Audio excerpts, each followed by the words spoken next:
How's that going? It's going. It's going. Welcome back to B&F Firewood, B&F Outdoors. We have a special project that we're doing. We have a small 5x8 utility trailer that has the drop tailgate on it and steel sides. I think you've probably seen that in videos before.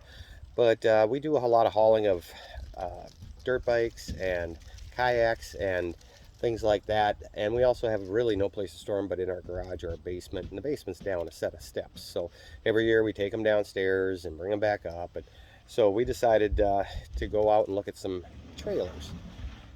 We were pricing them out, and we didn't need anything really heavy duty because we don't use them that much. I mean, it's more or less a place for storing and occasional use, so we decided to go on a couple websites and found one that's at a big box store locally and decided to look at it. I did a little research beforehand and I knew what I was buying, but for half the price we picked up a 6x12 Duracraft. It's made by River Forest, who also makes RVs, so it's got some good features on it, and I'll show that to you right now. Alright, we'll start at the front. It's got a 2-ton jack on it, which is very easy to raise and lower. Works out really well. It came with the trailer chains. It's got the diamond plating in the front also. Exterior is 0.30 gauge metal. I'm not sure. I don't think it's aluminum for sure. It's probably a sheet metal of some sort. It's got a 2-inch ball hitch on it. It comes with vents. It also is no screws on the panels. They're all seamed together, so less chance likely of leaking. Aluminum not bumpers, fenders. Has some decent sized tires on it. The tires themselves have a 5-year warranty. I believe the trailer has, I'm not sure, I'd have to look that up. I'm not going to quote right now, but it has also a drop tailgate, spring assist. There's Brittany in there. She's painting the inside of the floor now. It comes with this Drymax flooring. It's an OSB strand flooring. I'm not so sure about it. They did advertise it was plywood, but when we picked it up it was OSB. But it's called Drymax, specially formulated hardwood chips along with a certain resins that are not in your normal OSB to make it more water repellent. Interior is pretty nice. It does come with a light, 2 vents, like I said before, 2 vents. Not fully finished off, but we don't need it finished off. LED lights, LED lights all around, and it is, I believe it's 2,999 pounds rated. Gross vehicle weight, and I believe this thing weighs right around 1,200, 1,300 pounds, so it does have a 2,000 pound, basic 2,000 pound capacity payload. What I did was I went through and I just sealed it all up. As you can see, this was all kind of gaps in here. They don't seal them all the way, so I sealed it all up all the way around the edges, everywhere, all around both sides and in the front. I better zoom back out here a little bit. There we go. Ran some sealant along this edge all the way down just to help from water penetration when you're going down the road.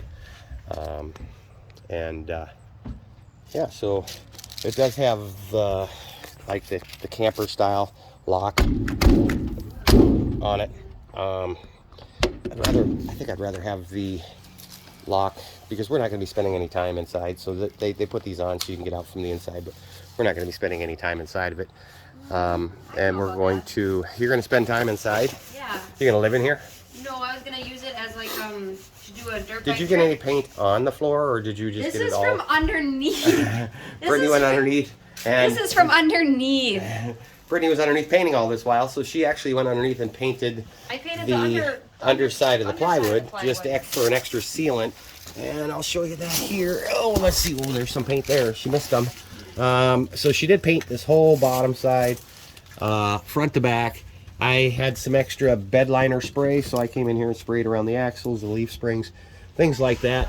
And so now they're doing the interior on the floor. This is just to help if there's some spill of gas or whatever. What are you painting this with? Latex? Latex exterior paint. Latex exterior paint. Like forest green color. Forest green. Was it on sale, or did we No. choose this color on purpose?